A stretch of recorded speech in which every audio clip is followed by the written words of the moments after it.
I will remember it. Thank you, and good morning, and welcome from the south side of Chicago. Lauren, great job pulling this together, and all the others that are involved in it. Mark, we just went off here. But I don't know what's going on with that. Okay. So I'm going to get started today. I want to talk about really the rising recession risks and just give an update on the global economy and talk about some of the opportunities and challenges. So I don't want everyone to feel that it's all negative coming out of this, and I hope you guys can hear me well in the back here. So we're in one of those highest periods of uncertainty from an economic perspective in my career. I've been in the business since 1981, and I've never seen an environment that's been so difficult to get your arms around as the one we're in right now. And a lot of it has to do with the fact that it's the layering of problems that we've had over the last 12 years, really, or back to the great financial crisis, where we've been battling to get through what's been a very difficult series of challenges. And every time we think we're getting past it, another problem arises. So first was the financial crisis. Then we had some hits along the way with monetary and fiscal policy. Ooh, that's tough. And then we had another issue, which is then the pandemic hit, and now we have a war. And really the challenge that we're being faced with, aside from the tremendous humanitarian issues that come out of that, and I never want to discount what's going on there from the tragic loss of life and what it's doing to the global system in general. Forget about the economy for a minute. But we're in one of those periods where all the things we're trying to do get countered by something else that arises, whether it's now the new food inflation and the food crisis that we have coming out of the war in Ukraine and others. So, Nessa, let's jump right into it and talk about what's changing. From a global perspective, growth obviously was going to come down this year because we had such a red-hot economy for most of last year, or all around the world, mainly due to all the stimulus that's been put into the system. But part of the challenge with that stimulus is it's created inflationary pressures in certain areas.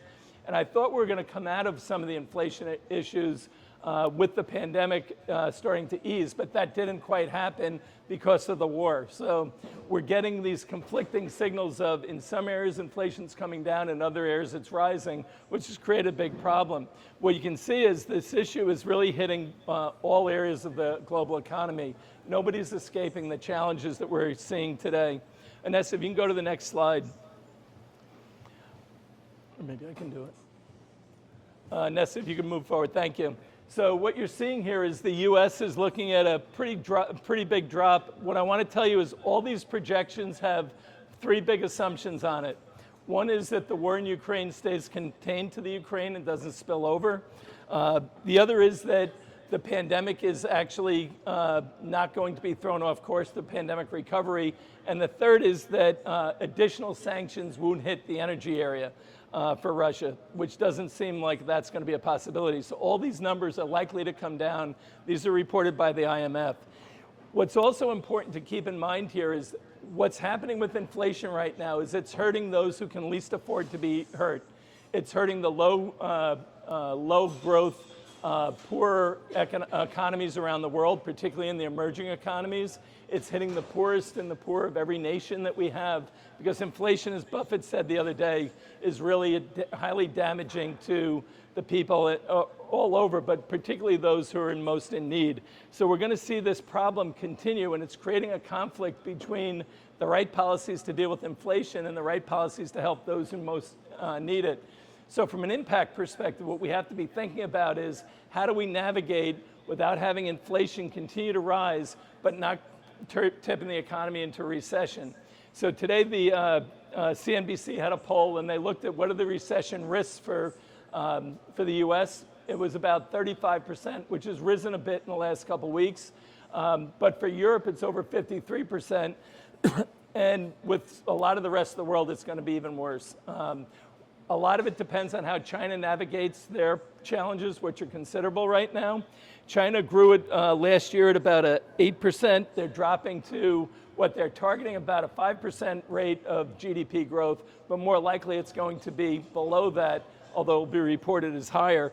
They're having some significant challenges, although all this stuff you hear about the lockdown and it's a 45% of their GDP or whatever. You have to take that with a grain of salt because those hits don't have to be, they have to be sustainable for an extended period for it to really have that big an impact. But it is having an impact, and it's creating some bottlenecks again and some supply chain problems that we thought we were getting past a lot of them as we're coming out of the pandemic. Now we have a new layer of challenges around supply chains. And also it's really about food and energy, and from an impact perspective, those most hurt by it will be, as I said, a lot of the Middle East countries, a lot of the African nations, all the poor nations around the world are going to be hit the hardest with that.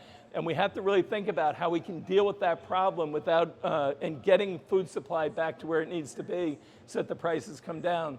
Because a lot of the pandemic issues, we've already seen prices come down. Used cars are coming down, new car prices are coming down, not a lot, but it's starting to trend. So there's a question whether inflation is actually peaking or not right now. Too hard to tell. There's also been a lot of finger pointing about who's the cause of the inflation. Is it the Fed? Was it the fiscal policy? Is it the idea that MMT doesn't really work? Too hard to say right now because it's still a theory and we don't have enough time to know the exact causes of what's driving all this. But we have a serious problem with growth, and it's a problem for policymakers how they're going to deal with this without tipping the economies over into recession. Because you can stop inflation on a dime.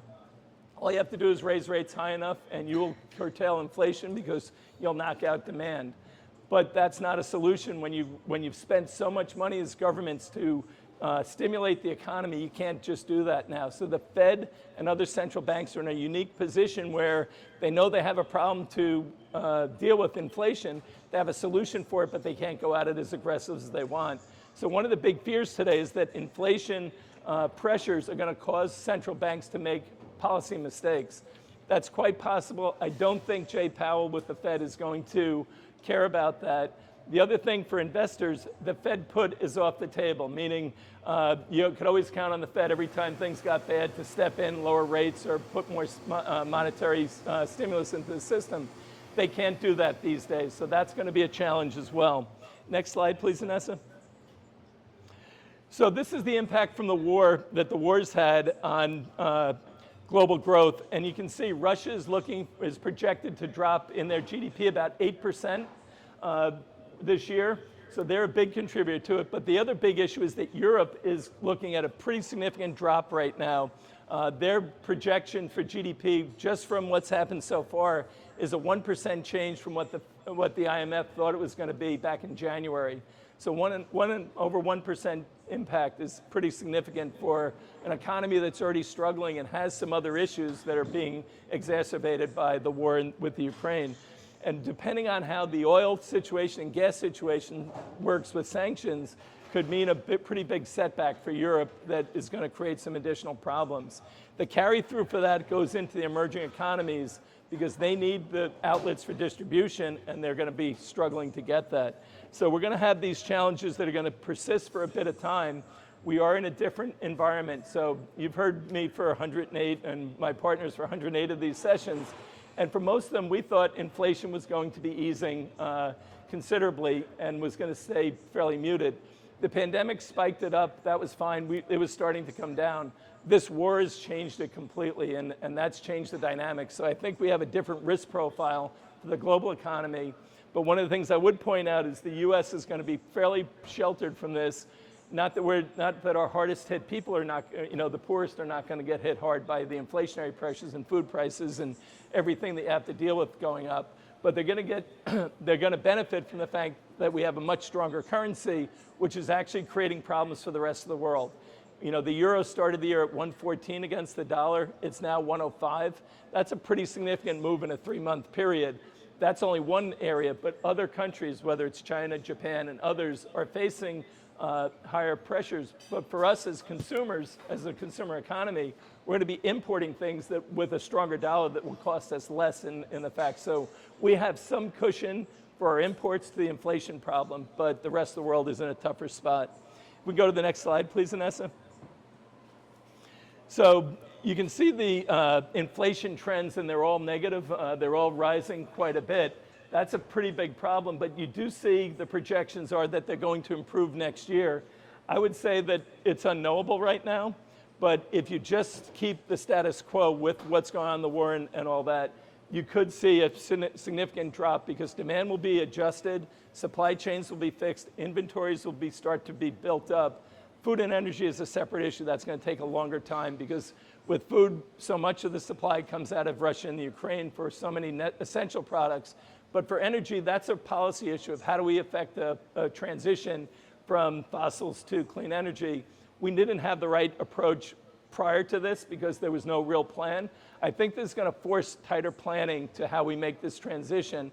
And the idea of windfall taxes and all that, I think is a terrible idea to solve this problem because just 2 years ago, BP announced record earnings today.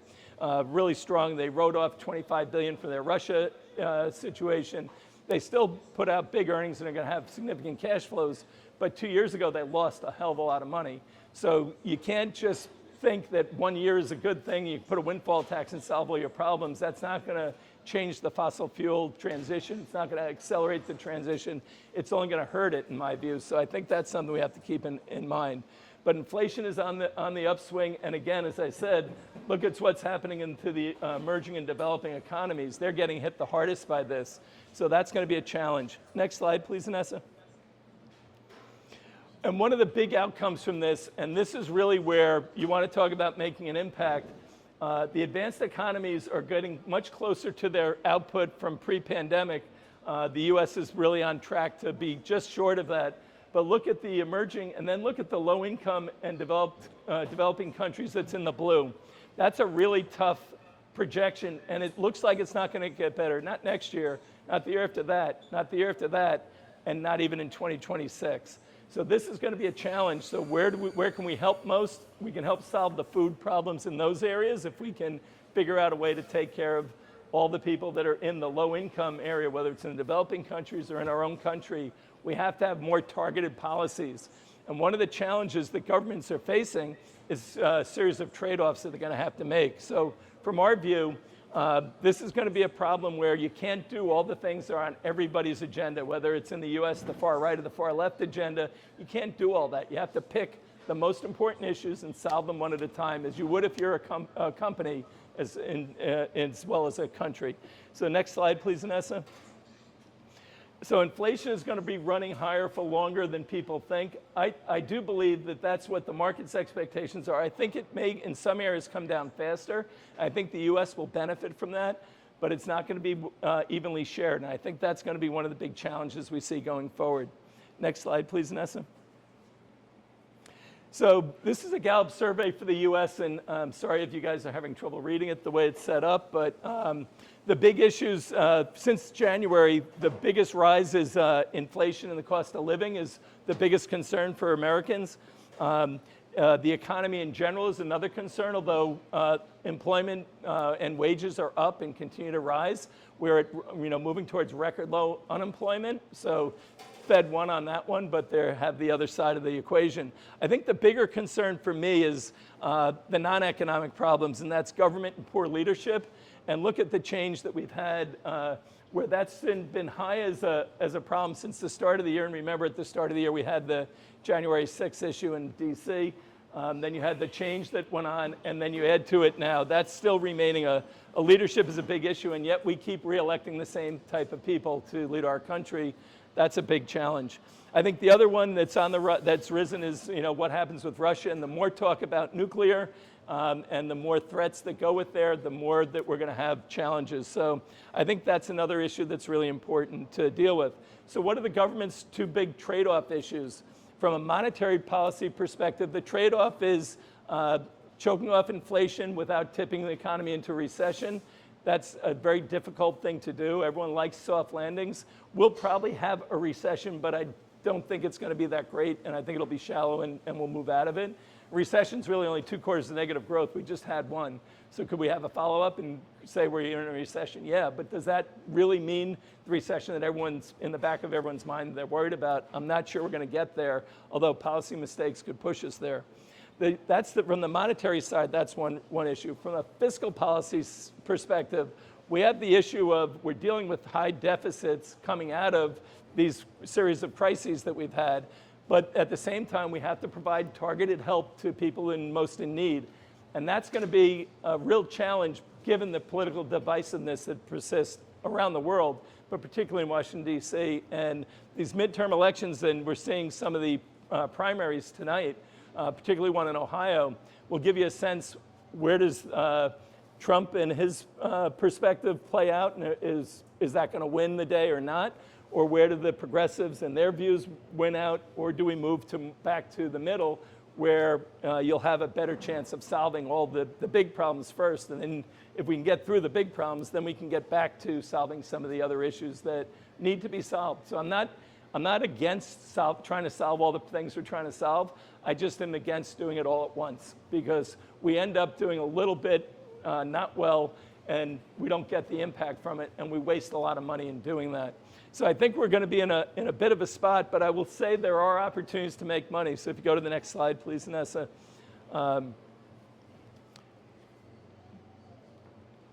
So this is just a different look, and you can see the bottom one is the high cost of living. That's on the biggest rise. But the economy is starting to get better, and I think as people get more jobs, they'll be happy. The JOLTS report came out. I think we're close to 11 million openings again.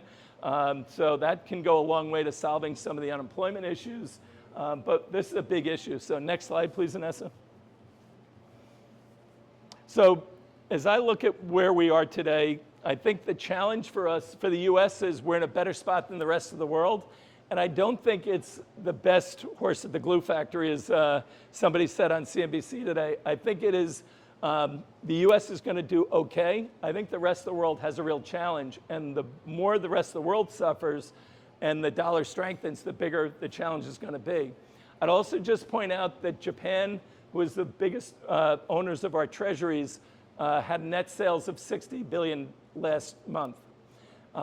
So that if that trend persists, then the idea of modern monetary theory of the government can keep buying is going to be tested, because we also have the number 2 foreign buyer of treasuries is China, and we know where they are, how their views are of the U.S. today.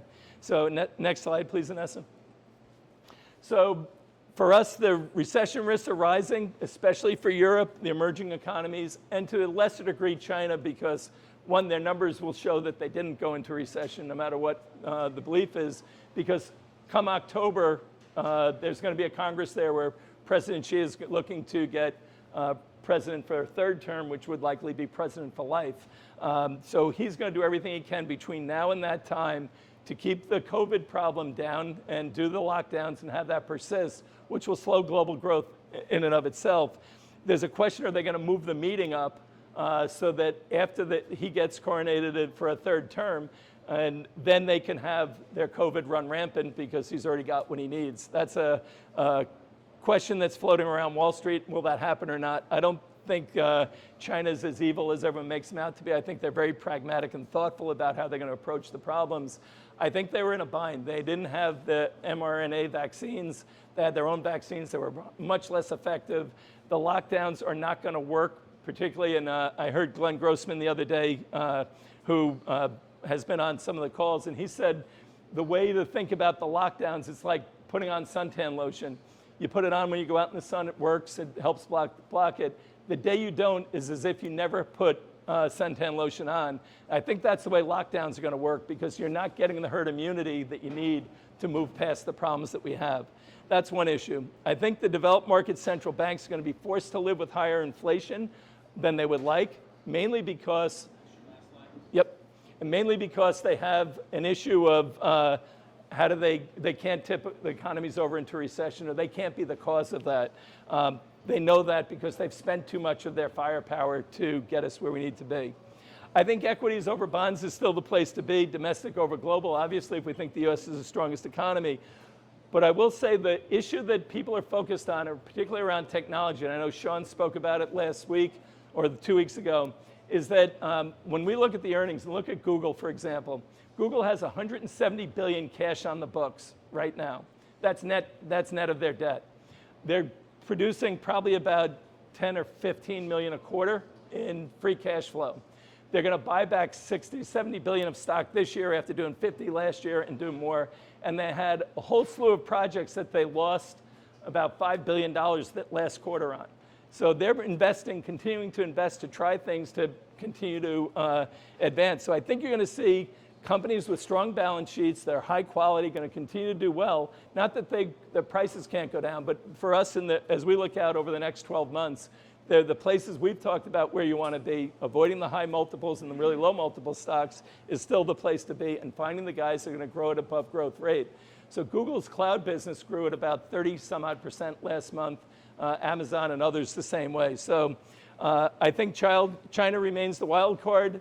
You want to invest in the secular trends that we've talked about for a long time, and you want to own stocks and not the market. I don't think this is the time you want to be indexing because the benefits are going to be much narrower. So I'll stop there, and sorry if I went a little long, Mark. Back to you. So just a couple questions. We got to keep going. Yep. Anyone have questions for Stephen? Real quick, this thing is, okay, yeah, we ate up some of this time like waiting on the bus, and I need you guys to really do me a favor. I need to get at least a handful of tenants from you or so to visit this gallery down the street. They came early to open it up for us, okay? So maybe two questions, and Make them easy.